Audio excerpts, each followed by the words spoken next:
जाय कचरो उडयता ती कलेक्ट करता खरें पूण तेजे उपरांत डंपिंग पयलीं जाता दीस रात डंपिंग जाता आनी हें पळय पळयलें जाल्यार हेल्थ हॅझार्ड पळय कितें जाला तो Goa waste management segregation waste म्हणटा सेग्रिगेशन वेस्ट कोणतो कलेक्शन केलें जाल्यार सेग्रिगेशन न्हू तें कलेक्शन करपाक मनीस आसपा जाय हिंग काडटा कोण ना हाडटा शेवटी आतां कलेक्ट करतात तें बरें आहा पूण शेवटीताय तेका कितें आनी हें न्यूसन मागीर सगळें आमी भोगता हिंगा. So if at all if government is not taking action, then all the residents over here will gather and there will be a problem afterward.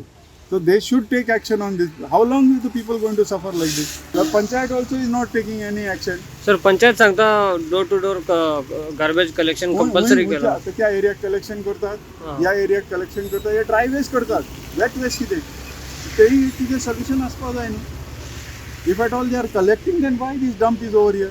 So आमी गार्बेज थोडी रोडार क्लियर केल्ली आणि बिफोर दॅट ते विडियोचेर इट इज क्लियर भरपूर बुरशी जाल्लें सगळें.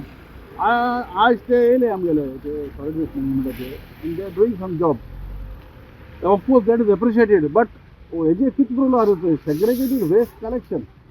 नाव solid waste management 2016 it clearly mentions garbage म्हणटा ती हॅज टू बी सेग्रिगेटेड. हिंग सेग्रिगेटेड करपा सोड हिंगे लागून कोण एटेंडंट देखूना बाबा ते कोण गार्बेज हाडाय ती तेंगे रिसीव करपाक. सो आतां हें दवरून आनी प्रॉब्लेम जाला लोक हाडटा आनी हुंय कितें उडयता चोय थिंग मॅट्रस आहाय मॅट्रस कोण ओल्ड कुमोड आनी कितें टायल्स कितें मेळटा तें हाडटा पळय. सो आमगेली मागणी कितें सरकारा कडेन कोण तरी हूय somebody is breaking the law there should be some action on them. बेश्टे पंचायता बोट दाखयलें आनी कोणा बोट दाखयलें म्हण जायना कित्याक पंचायतान जर तांकां धरले रेड हँड धरले जायते फाटी आनी तांकां ते अटॅक कोताय हे भुरगे हिंगा पण लोक अटॅक कोताय.